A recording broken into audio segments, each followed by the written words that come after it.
PM के संबोधन में पाकिस्तान को कड़ी चेतावनी थी कि ऑपरेशन सिंदूर सिर्फ स्थगित किया गया है लेकिन खत्म नहीं हुआ है। ऐसे में आतंकिस्तान अगर कोई हिमाकत करता है तो भारतीय सेना मुंहतोड़ जवाब देने के लिए तैयार है। और आज प्रधानमंत्री नरेंद्र मोदी आदमपुर एयरबेस पहुंचकर वायुसेना के जवानों से मुलाकात की। पीएम मोदी ने सफल ऑपरेशन को अंजाम देने वाले जवानों के शौर्य को सलाम किया। देश की सुरक्षा करने वाले वायु वीरों से मुलाकात करने के पर जब पीएम मोदी आदमपुर एयरबेस पहुंचे तो जवानों का जोश भी हाई देखने को मिला। जवानों ने भारत माता की जय के नारे लगाए। इस दौरान पीएम ने जवानों से बातचीत भी की और ऑपरेशन सिंदूर को लेकर जानकारियां भी दी। पीएम मोदी 1 घंटे तक एयरफोर्स के जवानों के साथ मुलाकात करते रहे, उनसे बात की। देखिए, पीएम नरेंद्र मोदी का आदमपुर दौरे काफी अहम है। यह उस वक्त हुआ जब पाकिस्तान ने एक झूठा दावा किया। उसने आदमपुर में भारत के S-400 एयर डिफेंस सिस्टम को नष्ट कर दिया है। यह पाकिस्तान की तरफ से क्लेम किया गया था, दावा किया गया था। लेकिन प्रधानमंत्री का विमान आदमपुर एयरबेस पर उतरने के बाद यह सिद्ध हो गया कि पाकिस्तान का यह दावा एकदम झूठा है। भारत ने अपने अचूक MiG-29 फाइटर जेट्स और S-400 की ताकत से न सिर्फ पाकिस्तान के दावों की हवा निकाली बल्कि ऑपरेशन सिंदूर में दुश्मन को धूल चटाई। पीएम मोदी का आदमपुर दौरा न केवल सुरक्षा के लिहाज से रणनीतिक है बल्कि ये जवानों के मनोबल के लिए भी एक गहरा और सकारात्मक संदेश बन गया है। इस एयरबेस पर पीएम मोदी की एक तस्वीर काफी चर्चा में है। इस तस्वीर में पीएम मोदी वायुसेना के जवानों की कैप पहने हुए हैं। इस तस्वीर में लिखा है कि दुश्मन के पायलट क्यों चैन से सो नहीं पाते हैं। आपको बता दें कि आदमपुर एयरबेस भारत के लड़ाकू विमानों का बेस है। पाकिस्तान की सीमा के करीब स्थित आदमपुर एयरबेस दुश्मन पर तेजी से हमला करने के लिए जाना जाता है। इसके साथ ही आदमपुर एयरबेस भारत की रणनीतिक एयर डिफेंस लोकेशनों में से एक है जो उत्तरी सीमाओं के साथ स्थित है और इसे चीन और पाकिस्तान दोनों मोर्चों पर एक्शन के लिए तैयार किया जाता है।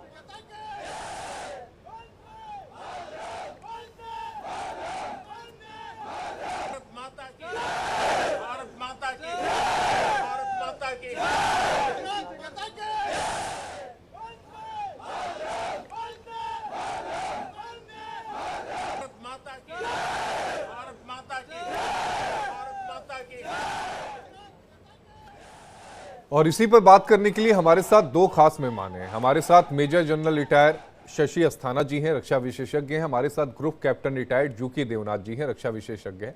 आप दोनों का बेहद स्वागत है इंडिया डेली में। मेजर जनरल शशि अस्थाना जी, सबसे पहले मैं आपके पास आना चाहूंगा। ये तस्वीरें क्या कुछ कहती हैं? प्रधानमंत्री नरेंद्र मोदी का जवानों के बीच में जाना, उनका उत्साहवर्धन करना, वो भी उस मौके पर जब पाकिस्तान की तरफ से ये लगातार एक प्रोपेगेंडा फैलाया जा रहा था कि S-400 को हमने वहां पर खत्म कर दिया। लेकिन तस्वीरों में S-400 भी नजर आ रहा है, तस्वीरों में राफेल भी नजर आ रहा है। लेकिन सबसे पहले ये बताइएगा कि इससे जवानों में कितना ज्यादा उत्साह पैदा होता है जब देश का सर्वोच्च आदमी, यानी अगर प्रधानमंत्री की बात करें, वो उनके बीच में पहुंचते हैं। देखिए, प्रधानमंत्री सिर्फ एक इंसान नहीं है, वो एक देश के 140 करोड़ लोगों को रिप्रेजेंट करते हैं। और जब वो जवानों के पास होते हैं तो उससे काफ़ी मोराल उनका हाई होता है, क्योंकि ये एक सिंबल है कि देश उनके साथ खड़ा है और उनकी बहादुरी को सलाम कर रहा है। और जिस बहादुरी से ये एयर वॉरियर्स ने लड़ाई लड़ी, उसको हम सब सलाम करते हैं। और प्रधानमंत्री जो हैं वो पूरे देश के नुमाइंदे हैं, तो जब वो सलाम करते हैं और जो वहाँ पहुँचते हैं तो इससे जाहिर है कि काफ़ी इम्पोर्टेंट हो जाता है और काफ़ी उनका मोराल, उत्साह बढ़ता है। और दूसरी चीज़ ये है कि ये एक सामरिक विजिट भी है। देखिए, आज की जो लड़ाई जो है वो इंफॉर्मेशन वॉरफेयर का ज़माना है, साइकोलॉजिकल वॉरफेयर का ज़माना है। और जैसे पाकिस्तान प्रोपेगेंडा कर रहा था कि ये एयरबेस ध्वस्त हो गया, आदमपुर एयरबेस ध्वस्त हो गया, S-400 ध्वस्त हो गया जी, मिनिस्टर ने अपना हवाई जहाज भी वहां उतार दिया और S-400 भी दिखा दिया कि दोनों चीजें सही सलामत हैं। और ये पूरे वर्ल्ड को देखने के लिए है, क्योंकि जो वेस्टर्न मीडिया है, रूटर्स हो गया, न्यूयॉर्क टाइम्स हो गया, ये सारे के सारे भी यही पाकिस्तान का जो नैरेटिव है वो चलाए जा रहे थे काफी समय से, जब से ये कार्रवाई हुई है। तो ये उन सबके मुंह पे भी एक तमाचा है कि देख लीजिए ये क्या फालतू की बकवास, झूठ के ऊपर जो है आपका कैंपेन नहीं चलेगा। उसी मुताबिक अभी कल रात को जब उन्होंने देश को संबोधित किया था तो कई चीजें उन्होंने बिल्कुल साफ कर दी थी और उसमें बहुत ही जो सबसे इम्पोर्टेंट चीज़ जो मुझे नज़र आई वो ये है कि भैया अभी न्यूक्लियर ब्लैकमेल नहीं चलेगा हमारे साथ में। ये नहीं है कि आप पहले टेररिस्ट अटैक करो और न्यूक्लियर की धमकी के आड़ में छिप जाओ। और दूसरी चीज़ ये है कि ये जो अभी हुआ है ये पॉज है, ये सीज फायर नहीं है। तीसरी चीज़ ये है कि ये कोई अमेरिका के कहने पे नहीं हुआ है, ये हमें लगा और हमने उनकी बात मानी, क्योंकि उन्हें परेशानी ज़्यादा थी, वो दाएं बाएं दौड़ रहे थे पाकिस्तानी, और वो घबराए थे।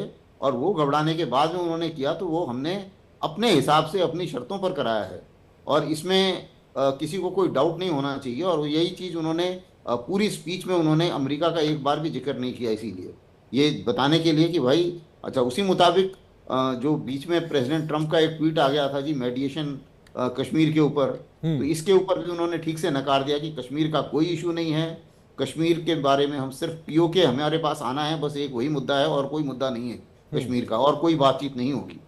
और उसी मुताबिक जो ये टेररिज्म है इसके खिलाफ उन्होंने कड़ी चेतावनी दी है कि अब कुछ भी होगा तो उसी मुताबिक एक्शन लिया जाएगा, और टेरर में और उनके आकाओं में कोई फर्क नहीं किया जाएगा।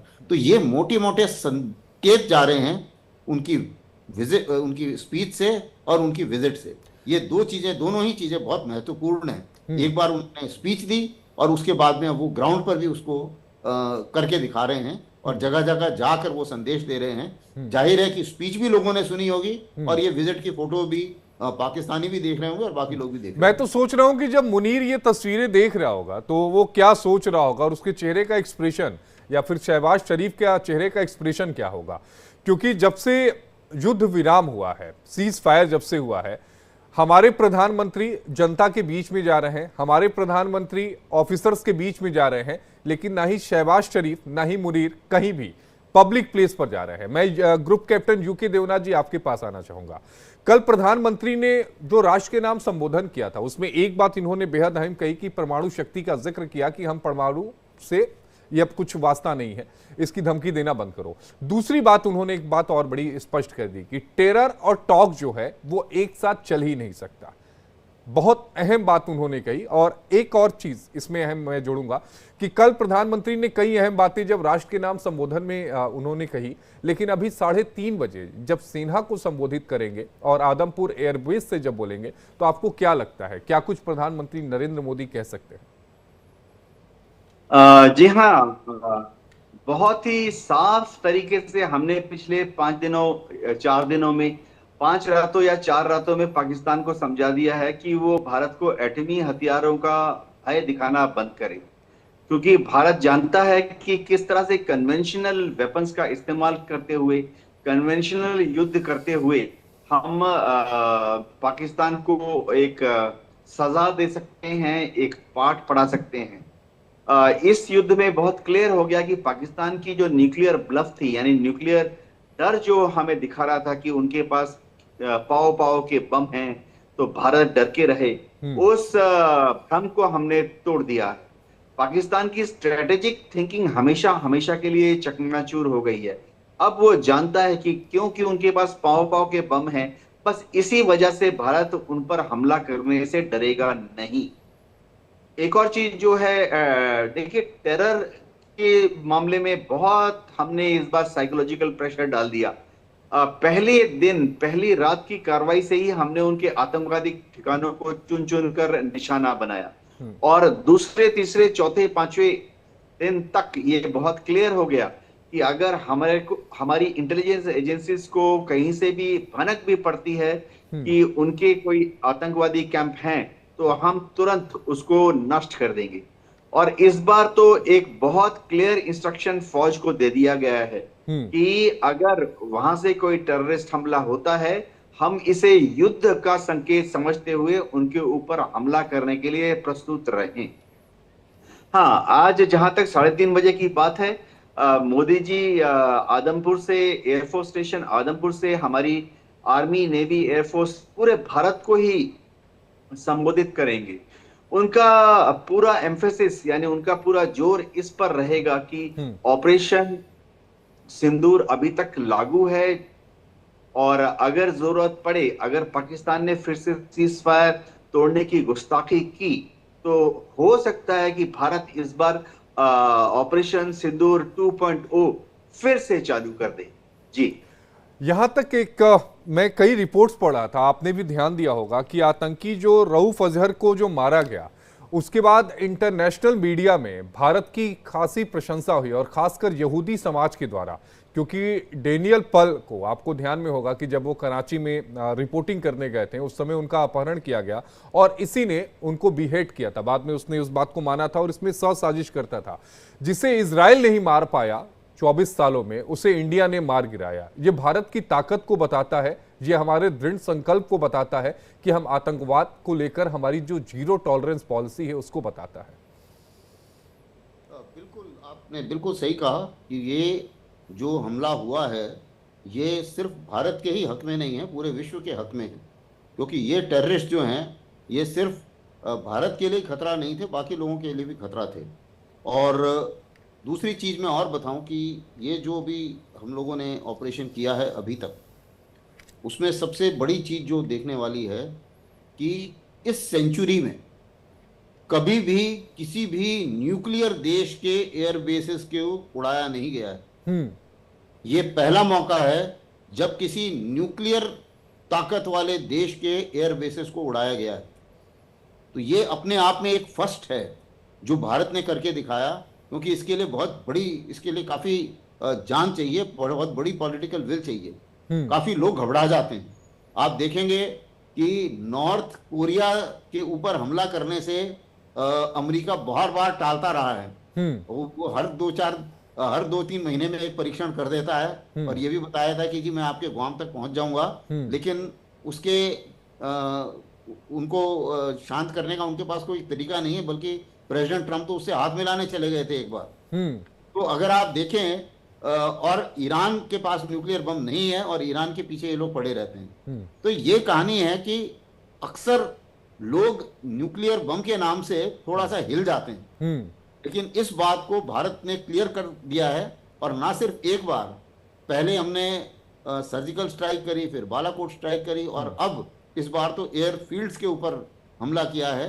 तो ये एक अपने आप में बहुत नहीं, हालांकि भारत ने इससे पहले भी क्लियर किया है।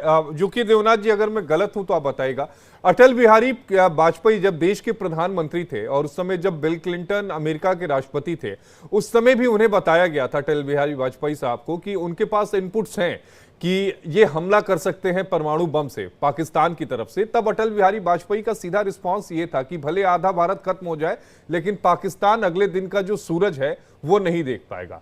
भारत की तरफ से हमेशा ये साफ कहा गया है कि भले उनके पास न्यूक्लियर वेपन हो या जो भी हो, हम उसमें उसकी वजह से कभी भी भयभीत नहीं होंगे और हमें जो करना है हम घर में घुसकर करेंगे आपके। जी हाँ आशीष जी, भारत ने बार बार ये कहा है कि हम पहले न्यूक्लियर बम का इस्तेमाल नहीं करेंगे। हम न्यूक्लियर बम का इस्तेमाल तभी करेंगे अगर पाकिस्तान पहले हम पर न्यूक्लियर हथियार का इस्तेमाल करता है। लेकिन पाकिस्तान ने बार बार ये कहा है कि वो न्यूक्लियर बॉम्ब का इस्तेमाल फर्स्ट स्ट्राइक में कर लेगा। तो यानी पाकिस्तान जो है न्यूक्लियर थ्रेशोल्ड कहा जाता है उसको लोअर कर रहा है। पाकिस्तान बड़ी आसानी से न्यूक्लियर बॉम्ब्स भारत पर पहली बार में ही, पहले मौके पे ही फेंकने की बात करता रहता है। लेकिन ये तो हमने पाकिस्तान को समझा दिया है कि ये तो मैड की पॉलिसी है, MAD, mutually assured destruction. Pakistan के पास जो न्यूक्लियर बॉम्ब्स हैं वो छोटे छोटे हैं, कम तादाद में हैं और कम एक्यूरेट हैं। भारत के पास जो न्यूक्लियर बॉम्ब्स हैं वो बड़े वाले हैं, ज्यादा तादाद में हैं और ज्यादा एक्यूरेट हैं। तो अगर पाकिस्तान ने गलती से भी भारत के ऊपर एक न्यूक्लियर बॉम्ब का इस्तेमाल किया तो कुछ मिनटों के अंदर ही, कुछ घंटे के अंदर ही भारत जो काउंटर स्ट्राइक करेगा, सेकेंड स्ट्राइक में जो रिटेलिएशन करेगा, उसमें तो पाकिस्तान मिट्टी में मिल जाएगा। अगले दिन सुबह पाकिस्तान की राख मिलेगी। तो ये पाकिस्तान की लीडरशिप को अच्छी तरह से समझा दिया गया है। जी, ये पाकिस्तान की लीडरशिप को अच्छी तरह से समझा दिया गया है। मेजर जनरल शशि अस्थाना जी, एक और अहम बात प्रधानमंत्री नरेंद्र मोदी ने कही थी कि POK पर बात होगी, आतंकवाद पर बात होगी और POK पर बात होगी। और POK पर जब बात होगी तो इसका मतलब यह है कि कोई तीसरा मुल्क यहाँ पर मैं जिक्र करना चाहूंगा, हालांकि उन्होंने अमेरिका का जिक्र नहीं किया, लेकिन डोनाल्ड ट्रंप का मैं जिक्र करना चाहूंगा, जिसे भारतीय और पाकिस्तान के इतिहास के बारे में भी नहीं पता, जो ये कहते हैं कि 1000 पुराना कश्मीर का विवाद है वो मैं सॉल्व करूंगा। लेकिन भारत की तरफ से बिल्कुल साफ कर दिया गया कि अगर बात होगी तो आतंकवाद पर होगी, बात होगी तो पीओके पर होगी। देखिए, बात होगी तो इन दो चीजों पर होगी, वो सही बोला है, लेकिन मध्यस्थता नहीं होगी ये भी साफ बोला हुआ है जी। तो भारत, हम अमेरिका से कोई बात नहीं करेंगे और ना ही अमेरिका से टेररिज्म की बात तो हम पूरे विश्व से करते हैं, हर फोरम पर करते हैं, वो हम करते रहेंगे। लेकिन जहां तक कश्मीर की बात है वो द्विपक्षीय मामला है और उसमें भी अभी कुछ बात करने का कुछ नहीं है, सिवाय इसके कि पीओके वापस कब आ रहा है। इसके अलावा मुझे नहीं लगता कि इसमें और कोई बातचीत का औचित्य है। तो ये जो बात करने वाली बात है ये सिर्फ पीओके तक सीमित है और इसके अलावा और कोई मसला नहीं है, ऐसा प्रधानमंत्री ने बिल्कुल साफ कर दिया है। और बार बार जो वेस्टर्न कंट्रीज़ हैं वो इसको उठाते रहते हैं कि जी ये डिस्प्यूटेड मामला है, वो एटलस में भी उसको डिस्प्यूटेड टेरिटरी दिखाते हैं, अलग रंग से दिखाते हैं, वो उनकी सोच है। लेकिन भारत के जो नक्शे हैं उसमें पीओके, गिलगिट बाल्टिस्तान, सक्सगाम वैली, अक्साई चीन, ये सब भारत का हिस्सा है और यही हमारी पोजीशन है और यही हमारी पोजीशन रहेगी। यही और हमारी पोजीशन जी। भारत में जो है कई सारी चीजें, एक और चीज उन्होंने जो ध्यान अगर आप करें तो उन्होंने बोला था कि this is not an era of war but it is also not an era of terrorism. तो लेकिन क्योंकि अगर टेररिज्म होगा तो टेररिज्म को तो दबाना पड़ेगा और घर में घुस के दबाना पड़ेगा, ये बात हमने दिखाई है। यूके देवनाथ जी, मैं पूर्वांचल से आता हूं, वहां एक कहावत है कि रिश्तेदार और पड़ोसी जो हैं वो बदलने नहीं जाते, वो बदल आप नहीं सकते हैं, कई चीजें होती हैं आपके मुकद्दर में होती हैं। ठीक उसी तरह पाकिस्तान है। क्या इस बात को हमें मान के रखना चाहिए क्या कि कमोबेश हमें इसी के साथ रहना है और सिचुएशन कभी भी इस तरह की हो सकती है? क्योंकि पाकिस्तान सुधरेगा नहीं, भले अभी वो कह दे कि मैं सुधर गया हूं, लेकिन उसकी फितरत नहीं है। यानी इजराइल हमास वाली जो चीजें हैं, मतलब वैसी तो इतनी भीषण तो नहीं, लेकिन कमोबेश वैसी चीजें भारत और पाकिस्तान में देखने को मिलेंगी आने वाले समय में। जी हाँ आशीष जी, हमने आजादी के बाद से ही बहुत कोशिश की कि पाकिस्तान के साथ एक दोस्ताना रवैया रखा जाए, लेकिन पाकिस्तान ने हमारी जो दोस्ती का हाथ था हमेशा पीठ पीछे खंजर भोंका है। काफी सारे उदाहरण मिल जाते हैं। दूसरा तरीका ये है कि देश की आवाम ने पिछले 5 दिनों में काफी मांग की, शायद वो भावनात्मक, उसमें कोई भावना ज्यादा थी और हकीकत कम थी कि पाकिस्तान में घुसकर हमारी जो फौज है वो उनके टुकड़े टुकड़े कर दे, 4-5 हिस्सों में बांट दे, लेकिन ऐसा शायद संभव नहीं है। तो एक बीच का रास्ता है जहां हमारे पड़ोस में एक पाकिस्तान होगा, हमेशा हॉस्टाइल होगा, तो उसको सीधा रखने के लिए, उसको नरम रखने के लिए हमें शायद काइनेटिक और नॉन काइनेटिक दोनों तरीके का इस्तेमाल करना पड़ेगा। जैसे कि मोदी जी ने पहले ही कर दिया था, सीपीसी मीटिंग के बाद हमने 5 नॉन काइनेटिक तरीके लगा दिए थे। इंडस वाटर ट्रीटी को भी ठंडे बस्ते में डाल दिया था फिलहाल के लिए। उसमें सबसे अहम यूके देवनाथ जी, उसमें सबसे अहम सिंधु जल समझौता है। भले आगे चल के उस सस्पेंशन को हटा लिया जाए, लेकिन उस दौरान अगर हम डैम बना लेते हैं हर जगहों पर पानी ब्लॉक करने को लेकर, तो जाहिर तौर पर हमारे पास एक ऐसा वेपन होगा आने वाले समय में कि हम कभी भी पाकिस्तान के जो गला है या पाकिस्तान को सुखा सकते हैं, और वो इतना पावरफुल होगा कि 24 घंटे उसके बिना वो रह नहीं पाएंगे। जी हाँ आशीष जी, अभी जैसे मैं बताता हूँ, मई और जून का महीना है। 6 के 6 जो नदी है उनमें जलस्तर लगातार घटता रहेगा। खरीफ की फसल बोई जाएगी, तो अगर हम पाकिस्तान का जो जितना भी पानी जाता है, अभी भी हमारे पास आशीष जी काफी तरीके हैं। इन 6 के 6 नदी पे हमने कुछ बांध बना लिए हैं, कुछ डाइवर्जनरी कैनाल बना लिए हैं, कहीं कहीं हमने सुरंगे पहाड़ में काटकर ऐसी व्यवस्था की है कि इसका पानी जो है नदी का दूसरे नदी में या दूसरे कैनाल में डाइवर्ट कर सकते हैं। कहीं कहीं हमने पिछले कुछ सालों में रिजर्वायर बना लिए हैं। तो अभी मई जून के महीने में भी हमारे हाथ में क्षमता है, हम पानी रोक सकते हैं। और जाहिर बात है आशीष कि अगर ये हथियार है तो जब बाढ़ आएगी, जुलाई अगस्त में बारिश शुरू होगी और बाढ़ आएगी, तब हम पानी सारा का सारा छोड़ सकते हैं कि पाकिस्तान में और ज्यादा बाढ़ आ जाए। लेकिन हम एक परिपक्व मैच्योर पड़ोसी हैं, और अगर पाकिस्तान सुधरने के लक्षण दिखाता है तो शायद हम इंडस वाटर ट्रीटी का इस्तेमाल थोड़ा मिलजुल के करेंगे, लेकिन पहले पाकिस्तान को नरम होने का या सुधरने का कुछ इंडिकेशन देना पड़ेगा। और उसकी लगाम जो है वो हर वक्त आपको अपने हाथ में रखनी होगी, क्योंकि अगर आपने लगाम उसकी ढीली की तो वो फिर इस तरह की जो नापाक हरकतें हैं, पहलगाम जो हमला किया था वो करेगा। मैं अस्थाना जी आपसे पूछना चाहूंगा चाइना के रोल के बारे में। देखिए, जो यूएसए में और इसके अलावा चाइना में जो टैरिफ वॉर हुआ, उसके बीच में कई सारी जो बड़ी मल्टीनेशनल कंपनियां थी, मैं एप्पल का ही जिक्र कर रहा हूं, एप्पल वगैरह भारत में मैन्युफैक्चर करना चाहती थी। अब जाहिर तौर पर अगर भारत पाकिस्तान के साथ युद्ध में लड़ता तो कई सारी बड़ी कंपनियां यहां नहीं आती। कंपनियों का आने का मतलब ना सिर्फ निवेश है बल्कि रोजगार भी है, हमारे युवाओं के लिए, हमारे अपनों के लिए। तो अब ऐसे में मुझे लगता है कि आने वाले समय में भारत एक और बड़ी अर्थव्यवस्था जो है वो बनकर उभरेगा, खासकर चाइना को सीधी टक्कर, हालांकि अभी हम सीधी नहीं दे पा रहे हैं, लेकिन सीधी टक्कर देने में हम सफल होंगे। और उसी से रोकने के लिए ये एक प्रयास के तौर पर देखा जा सकता था जो पूरी तरीके से विफल हुआ।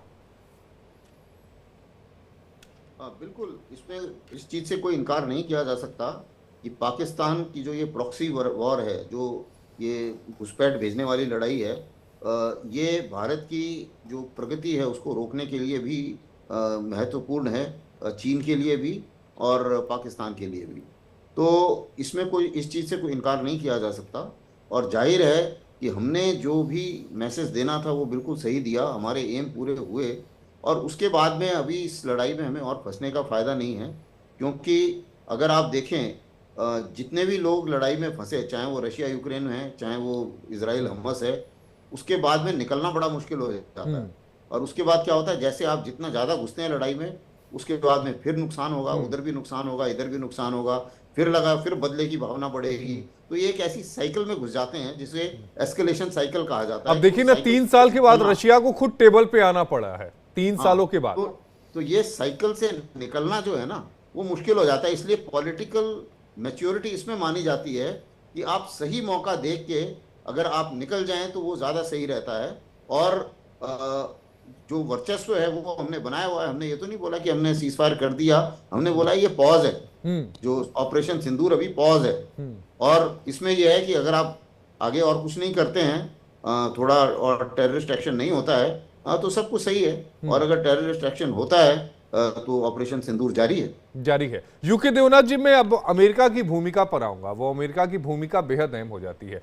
डोनाल्ड ट्रंप साहब के जो ट्वीट है, हालांकि डोनाल्ड ट्रंप साहब कैसे हैं वो सभी पूरी दुनिया जानती है, लेकिन उनके जो ट्वीट्स आते हैं, सीरीज ऑफ ट्वीट्स आती है। पहले तो ठीक है, वो सीज फायर की बात करते हैं, अगले दिन वो कश्मीर को 1000 साल पुराना मामला बता देते हैं और कहते हैं कि मैं मध्यस्थता कराने के लिए तैयार हूं। लेकिन एक ट्वीट कल जो उन्होंने प्रधानमंत्री नरेंद्र मोदी के संबोधन से पहले दिया, जिसमें उन्होंने कहा कि जो ट्रेड है, मैंने ये धमकी दी, कहने का मतलब यही था कि हम दोनों मुल्कों के साथ ट्रेड बंद कर देंगे, जिसके बाद ये युद्ध विराम हुआ।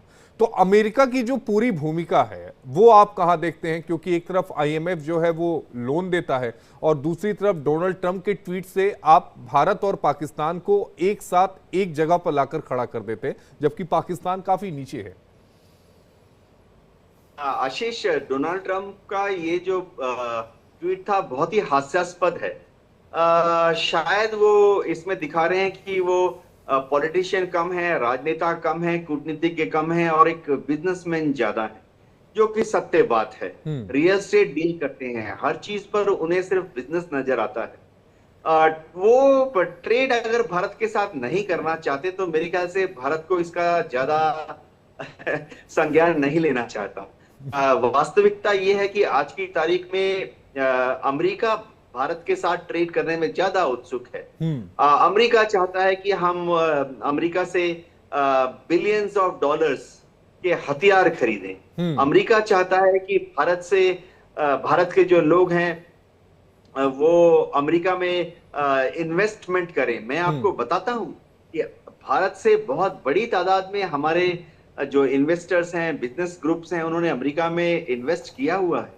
लेकिन सबसे बड़ी बात है कि वो भारत और पाकिस्तान की तुलना करते हैं, ये उनकी शायद इमेच्योरिटी को भी दिखाता है। उनको एक मानसिक कमजोरी तो नहीं, लेकिन एक मानसिक उदासीनता है कि वो हर 15-15 मिनट पर अपने बयान देते रहते हैं। तो उनको शायद अपने एडवाइजर्स से बात करने के बाद, कुछ इनपुट लेने के बाद, अपने जो एडवाइजर्स हैं, काउंसलर्स हैं, फिर मीडिया में बयान देना चाहिए।